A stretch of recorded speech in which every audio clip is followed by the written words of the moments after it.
नमस्कार मेरे प्यारे सभी दोस्तों और भाइयों। इस संसार में जितने भी मनुष्य जन्म लिए हैं वे सभी लोग अच्छे कर्म और बुरे कर्म दोनों ही करते हैं। कोई ऐसा इंसान नहीं होगा कि जिसने केवल अपने जीवन में पूरे ही अच्छे कर्म किए हो, और कोई ऐसा इंसान भी नहीं होगा कि उसने जीवन में केवल बुरे ही कर्म किए। वैसे हमारा जीवन ही है अच्छे और बुरे कर्म दोनों से मिलकर बनी है। हमारी जिंदगी में बहुत सारी कठिनाइयां भी आती है और बहुत सारे सुख के ही दिन आते हैं। सुख और दुख दोनों ही एक सिक्के के दो पहलू हैं। लेकिन ये बात संशय की है कि आखिर इस संसार में कौन सा ऐसा मनुष्य है कि जो बहुत बड़ा पापी होता है और बहुत बड़ा अधर्मी। ऐसा कोई संदेह नहीं है। लेकिन रह गई बात स्त्री और पुरुष की, आखिर पापी कौन ज्यादा होता है? स्त्री सबसे बड़ी पापी होती है कि पुरुष वर्ग ज्यादा पापी होता है? इस बात का संशय है। लेकिन आज हम लोग इस वीडियो में यही जानेंगे आखिर सबसे ज्यादा पाप कौन करता है, स्त्री या पुरुष। इस बात को समझने के लिए मैं आपको एक कहानी के माध्यम से समझाता हूं। एक बार की बात है, एक राजा का दरबार में एक तोता और मैना, जो बहुत ही राजा भावुक था चिड़ियाओं को पालने का। वह अलग अलग प्रकार की चिड़ियाएं जानवरों को पाल रखा था। राजा बहुत ही ज्ञानवान था। वह चिड़ियाओं की, पशु पक्षियों की भाषा को समझता था। लेकिन एक बार जब वह राजा अपने घर में बैठा हुआ था तो वह उसी समय तोता और मैना दोनों एक दूसरे के पास में बैठ करके आपस में झगड़ा कर रहे थे। तोता कह रहा था कि नहीं, स्त्री सबसे बड़ी पापनी होती है। मैना कह रही थी नहीं, पुरुष ज्यादा पापी होता है। तोता कह रहा था नहीं स्त्री, मैना कह रही थी नहीं पुरुष। और दोनों आपस में झगड़ा कर रहे थे कि पुरुष ज्यादा पापी होता है, स्त्री सबसे ज्यादा पापी होता है। तब तक राजा ने इनकी बात को समझ लिया और तोता मैना के पास गया। राजा ने कहा, अरे भाई बताओ, तुम सब आपस में झगड़ा क्यों कर रहे हो? आखिर बात क्या है? तोता ने कहा, राजा साहब, मैं कह रहा हूं कि स्त्री सबसे ज्यादा पाप करती है। मैना ने कही, नहीं राजा साहब, पुरुष ज्यादा पाप करता है। तो राजा ने पूछा, आखिर तुम सब बताओ कैसे? उसका कुछ सबूत, कुछ गवाह तो होना चाहिए। मैना ने कही, राजा साहब, मैं आपको एक कहानी सुनाती हूं। मैना ने कही, एक बार की बात है कि एक सेठ, जो उसके पास बहुत ढेर सारी संपदा थी, एक सेठ जो उसके पास बहुत सारी ढेर संपदा थी, और उसका एक छोटा सा बच्चा पैदा हुआ। वह बच्चा बहुत ही सुंदर था। भगवान ने क्या गजब उसकी सुंदरता दी। लेकिन उस बच्चे को सेठ ने बहुत अधिक प्यार देता था। लेकिन जिसकी वजह से, बहुत अधिक लाड़ प्यार होने की वजह से, बच्चा जैसे जैसे बड़ा हुआ वह बिगड़ता गया। वह अधर्म के रास्ते पर चलता गया। वह अय्यासी, वेश्याओं के साथ घूमना, इधर उधर जुआ खेलना, दारू पीना, शराब, सट्टे लगाना, हर प्रकार के अधर्म कार्य करने शुरू कर दिए। और अपने बाप अर्थात सेठ के पैसे को बेफजूल में खर्च करना शुरू कर दिया। इस बात से सेठ बहुत परेशान हो गया कि आखिर मेरा एक ही बेटा, और वो भी नालायक निकल गया। मैं उसे बार बार मनाने की कोशिश करता हूं, लेकिन मेरा बेटा मेरी बात नहीं मानता है। वह लड़का सुंदर बहुत था, लेकिन उसके अंदर की सुंदरता बिल्कुल ही नहीं थी। अलग अलग प्रकार के अधर्म कार्य वह दिन पर दिन करता जा रहा था। लेकिन एक बार सेठ ने अपने बेटे को बांध करके एक घर में छोड़ दिया, ताकि ना तू घर से बाहर जाएगा, ना ही कुछ तू गंदे काम करेगा। उस लड़के को गुस्सा आ गया, लेकिन क्या करोगे, माँ बाप तो माँ बाप ही होते हैं। शाम के समय में पिता ने उस बेटे को छोड़ दिया खोल दिया, बंधन से मुक्त कर दिया। लेकिन जैसे ही उसी रात उस लड़के को इतना अधिक गुस्सा आ गया था कि उसी रात उस लड़के ने अपने माता और पिता दोनों का तलवार से सर कलम कर दिया। अब वह फ्री हो गया। अब उसे कोई बोलने डांटने वाला नहीं था। अब वह दिन पर दिन और अधिक अय्याशी और अधिक वेश्याओं के साथ जीवन निर्वाह करना, शराब, दारू, सट्टे लगाना, जुआ खेलना, अलग अलग प्रकार की अधर्म कार्य और अधिक करने लगा। जिसके वजह से कुछ समय बाद उस सेठ के पास जितने भी पैसे थे, उस लड़के ने सेठ के मरने के बाद सारा पैसा अधर्म कार्यों में खर्च कर दिया। अब उसके पास एक भी पैसे नहीं रह गए। वह घूमता घूमता एक जंगल के बाहर चला गया और वहां पर बहुत दीन दुखी स्थिति में बैठा हुआ था। जब वह दीन दुखी स्थिति में बैठा हुआ था तो वहां पर उस नगर की राजकुमारी की कन्या उस रास्ते से गुजरी, लेकिन वह बहुत ही दीन हालात में वहां पर पड़ा हुआ था। उस कन्या ने उस आदमी को उठा करके उसे खाना खिलाया, सब कुछ सेवा सत्कार करके फ्रेश किया। अब वह लड़का उस राजा के यहाँ रहने लगा था। बड़े ही खुशहाल जिंदगी व्यतीत करने लगा था। राजा के यहाँ काम करता, खाता, पीता, सब कुछ करता। वह राजा का बहुत ही चिंताजनक आदमी बन गया था। राजा की हर बातों का वह परवाह करता था। लेकिन कुछ समय बाद धीरे धीरे यह काम चलता रहा और अंत में कुछ दिनों बाद उसे राजा की लड़की से प्रेम हो गया। राजा की लड़की को भी उस लड़के से प्रेम हो गया, क्योंकि वह लड़का बहुत ही सुंदर था। राजा को भी उस लड़के पर बिल्कुल ही भरोसा हो गया था। बस कुछ समय के लिए वह सब गंदे काम करना छोड़ दिया था। लेकिन राजा ने पूछा, तुम्हारा घर कहाँ है? उस लड़के ने कहा, मेरा घर जंगल के उस पार है, मेरे माता पिता भी वहां पर है। तो राजा ने कहा, यदि तुम बुरा न मानो तो मैं तुमसे एक बात कहना चाहता हूं। राजा ने कहा कि मैं अपनी लड़की का शादी तुम्हारे साथ करना चाहता हूं।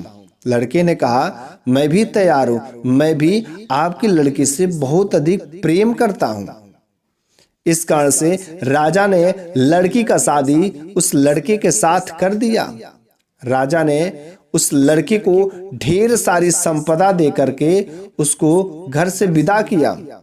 लड़का लड़की को लेकर के अर्थात अपनी दुल्हन को लेकर के वह जंगल के रास्ते से अपने घर की तरफ निकला। लेकिन वहां पर तो घर तो कुछ था ही नहीं, क्योंकि सारा घर बेच करके जमीन जायदाद खा चुका था। उसके पास कोई घर परिवार नहीं था। लेकिन वह झूठ बोला कि मेरे पास मम्मी पापा, माता पिता, घर है।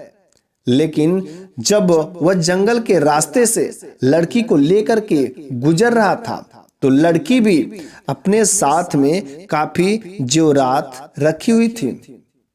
लेकिन हिंदू संस्कार में लोग पति पर बहुत ज्यादा भरोसा करते हैं, क्योंकि संस्कार का नियम है पति ही परमेश्वर है। उस लड़के ने अपनी पत्नी से कहा, प्रिय, जंगल के रास्ते बहुत लूटपाट होती है।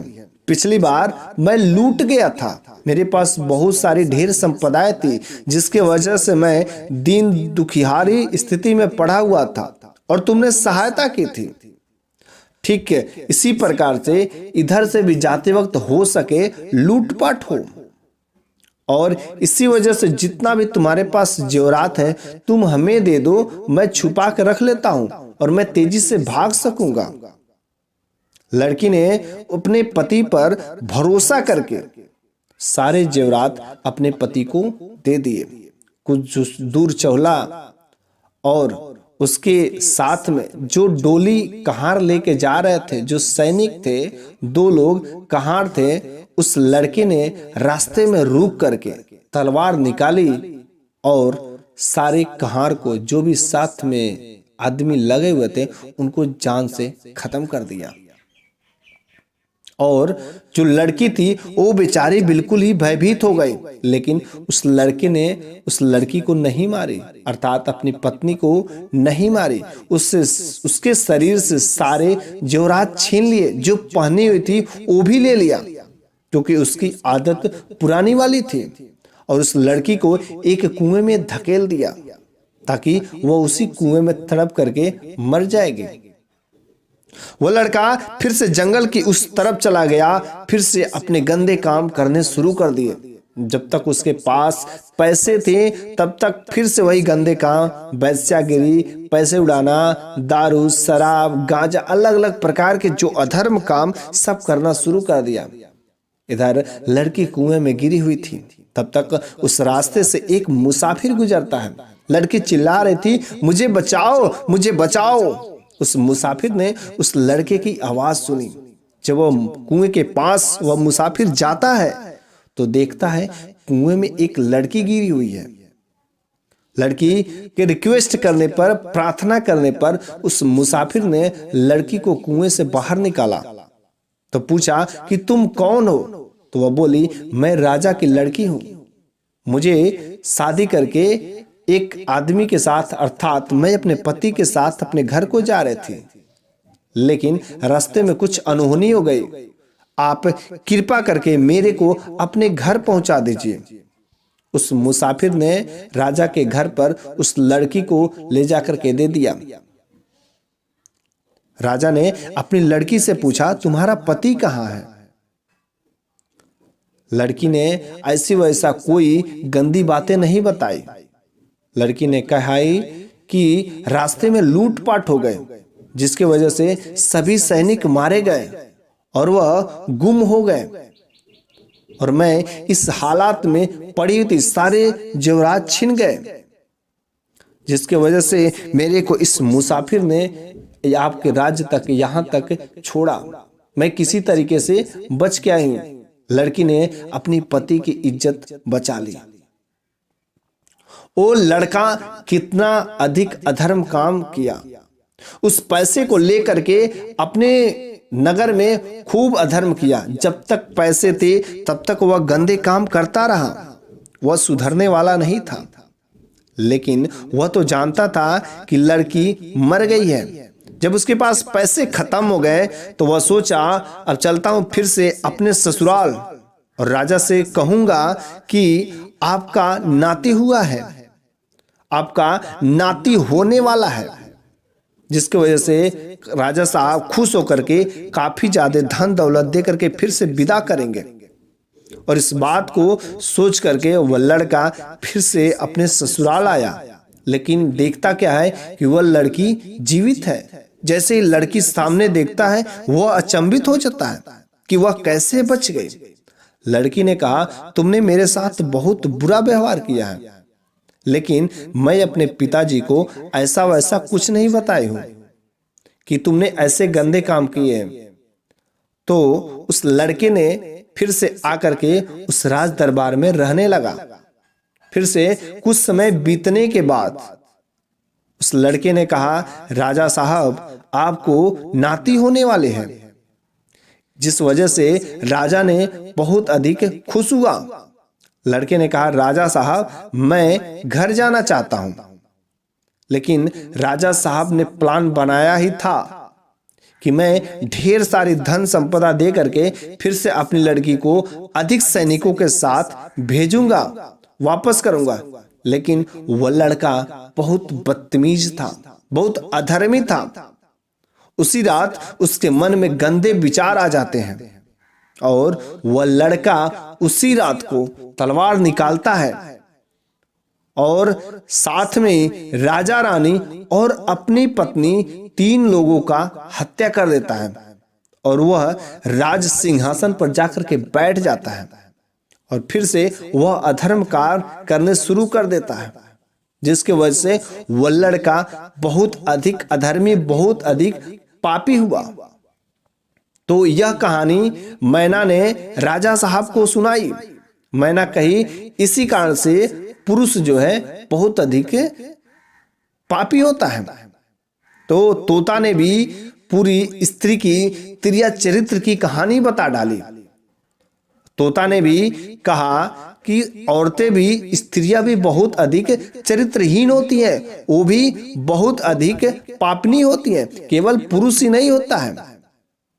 राजा ने इस बात का निर्णय लेकर के तोता और मैना को समझाया कि पुरुष और स्त्री दोनों में से कोई बहुत अधिक पापी नहीं होता है।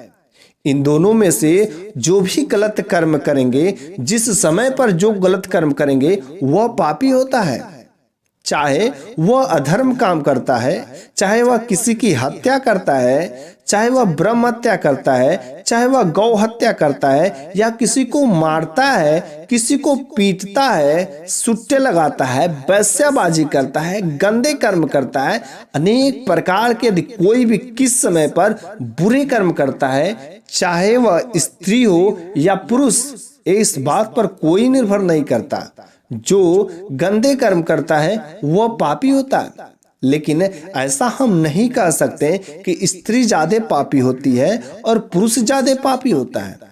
दोनों में से जो अधिक गंदे कर्म, अधर्म कर्म करेंगे, वह उतना ही बड़े पापी होते हैं।